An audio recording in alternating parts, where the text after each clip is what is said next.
গণঅভ্যুত্থানে সেনাবাহিনীর যে ভূমিকা, সেই ভূমিকা তো আমাদের স্বীকার করতে হবে। আ কিছু অভিযোগ ২-১ টা ঘটনার কথা আমরা শুনেছি। কিন্তু মোটা দাগে যদি বলতে চাই সেখানে সেনাবাহিনীও ঝুঁকি নিয়েছে এবং সেনাবাহিনীকে যে ফুল দেয়া, সেনাবাহিনীর একই সাথে সে উৎসব পালন করা যখন শেখ হাসিনা যখন পালিয়ে যায় সেই সময়টার কথা আমাদের সবারই মনে থাকার কথা। তারপরও আমরা দেখলাম যে আ সেনাবাহিনীর বিপক্ষে অনেকে অনেক কথা বলছেন। এবং দুঃখজনকভাবে এই যে নূরের উপর যে ঘটনাটি ঘটলো তখন আমরা দেখলাম যে সেনাবাহিনীর কতিপয় অফিসার সেখানে গিয়ে তাকে হামলা করছে বলে অভিযোগ উঠেছে। এই বিষয়ে আমি আরেকটু কথা বলব। কিন্তু আমি ১ম আপনার কাছে যে প্রশ্নটি রাখতে চাই যে এই দূরত্বটা কেন সৃষ্টি হলো? এটা কি আসলে কোনো ষড়যন্ত্রের অংশ, কোনো খেলার অংশ? মূল কারণ কি? জি। সেনাবাহিনীর ভূমিকার একটা জায়গায় আপনি ঠিকই বললেন যে একটা প্রশংসনীয় ভূমিকা ছিল।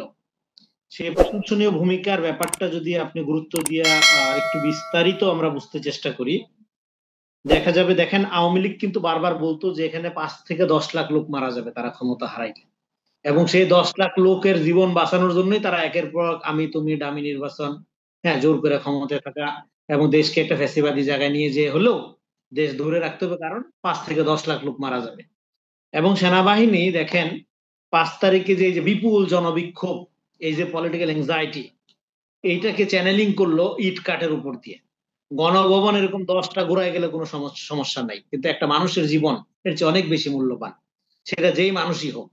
ধরেন সে আওয়ামী লীগই হোক কিন্তু তাকে তো বিনা অপরাধে আপনি পিটাইয়া মারতে পারেন না। তাকে বিচারের আওতায় আনতে হবে। সে যদি ক্রিমিনাল হয়। ফলে এই যে একটা বিপুল লাশতন্ত্রের জায়গা থেকে, হুম? আমরা মোটামুটি একটা পিসফুল ট্রানজেকশন এর দিকে আমরা গেলাম।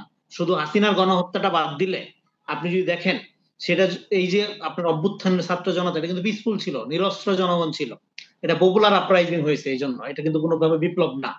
হুম, হ্যাঁ, কারণ নিরস্ত্র জনগণ জীবন দিয়ে তারা তারা শুধু আপনার একতরফা ভাবে মাইর খাইছেই। হ্যাঁ? হুম, তো এই যে একটা ব্যাপার ফলে এইটাকে এই সেনাবাহিনী এই যে জনগণের এই বিক্ষোভটা তারা এই যে ধরেন মায়ের খাইতে খাইতে মরতে তারা একদম চূড়ান্ত জায়গায় ৫ তারিখে গিয়ে হ্যাঁ এই যে হুম, গণবিস্ফোরণের মধ্য দিয়ে আপনার ফ্যাসিস্ট শক্তির পতন ঘটানোর মধ্যে দিয়ে তারপরে কাউন্টার লাশ ফেলার যে স্বাভাবিক ঘটনা হওয়ার কথা সেটা হুম, যে মানে ঘটে নাই, হ্যাঁ, এবং আমরা সৌভাগ্যবান এই জিনিসটা যে আমাদের দেখতে হয় নাই সেটার কৃতিত্ব সেনাবাহিনীকে দিতে হবে। তারা মানুষের অ্যাঙ্গারটাকে এই ইট কাঠের উপর দিয়ে গণভবনের উপর দিয়ে গেছে। মানুষ এখানে পুষ্করিণীতে নাচানাচি করছে, হ্যাঁ, ভাত খাইছে, হ্যাঁ, নদীতে মাছ ধরছে ঝিলে। তো এই যে ব্যাপারটা, হ্যাঁ, এই যে আপনার এই যে উইজডম এটা খুবই প্রশংসনীয়। এবং এটার মধ্য দিয়ে বিপুল আপনার সময় এখন এই লোকগুলো যদি বিক্ষুব্ধ না হয়ে ওদিকে না গিয়ে আওয়ামী লীগের বাড়ি ঘরে যায়, হ্যাঁ, এখানে তো পরিবার আছে, শিশু আছে। আপনি চিন্তা করেন কি অবস্থা ঘটতে পারতো। ফলে এই জন্য সেনাবাহিনীর কাছে আমাদের এটা ধন্যবাদ দেওয়া দরকার, কৃতজ্ঞ থাকা দরকার। এবং তো আমরা দেখেন আমরা দূরত্বটা যে বলি যে দূরত্বটা হ্যাঁ, কোনো অংশের সাথে দূরত্বটা কেন সৃষ্টি হলো? সেই হ্যাঁ, জায়গায় যদি আসি। তারপরে এই সেনাবাহিনীকে আমরা কিভাবে দেখবো? তার মানে কি সেনাবাহিনী ১৫ বছর যে ভূমিকা পালন করছে এগুলো নিয়ে কোশ্চেন থাকবে না? রোমিও ভাইদের মতো সাংবাদিকদের যে ডিজিএফআই ডাইকা নিয়ে গেছে এগুলো নিয়ে কোশ্চেন থাকবে না? এগুলো সংশোধন দরকার আছে না আছে? অবশ্যই যেরকম ভাবে সমস্ত প্রতিষ্ঠান আওয়ামী লীগের আমলে নষ্ট হয়েছিল তেমন ভাবে কতিপয় সেনা সদস্য দুষ্কৃতিকারী যারা ছিল বা অপরাধের সাথে যারা জড়িত তাদেরকে বিচারের আওতায় আনতে হবে।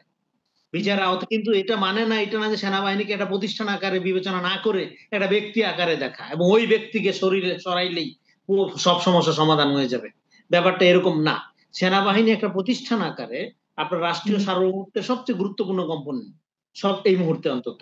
সেখানে হুম, আপনি সেনাবাহিনীকে ক্রমাগত যদি কোনো একটা পলিটিক্যাল পার্টি বা জনগণের মুখোমুখি দাঁড় করানোর মধ্য দিয়ে আপনি দেশকে যে জায়গায় নিয়ে যেতে চান সেটার হুম, রেজাল্ট কি হবে সেটা আমরা সবাই জানি। হুম, এবং এখানে আমি বারবার আমি বলতে চাই এখানে 111 টাইপের কোন সরকারের কোন সম্ভাবনা নাই। ফলে হুম, যারা সেনাবাহিনীকে উস্কায়া বা সেনাবাহিনীর মধ্যে এই ধরনের এই যে আপনার জওয়ান ভার্সেস আপনার অফিসার, হ্যাঁ, এরকম একটা ধরনের এই যে হন্টোলজি একটা হুম, প্রোলেতারিয়াত এবং আরেকটা বুর্জোয়া খোঁজার চেষ্টা করা এবং একটা আরেকটার মুখোমুখি দাঁড় করায় দেওয়া, চেইন অফ কমান্ড ভাঙা এবং জাতীয় সার্বভৌমত্বের স্বার্থকে জলাঞ্জলি দিয়ে কতিপয় ব্যক্তি এবং গোষ্ঠী বা গোত্রের স্বার্থের আলোকে সেনাবাহিনীর কিছু অংশকে ব্যবহার করার আপনার প্রচেষ্টা চালাচ্ছেন তারা ফেল করবেন। তারা আউট অ্যান্ড ওকে। আউট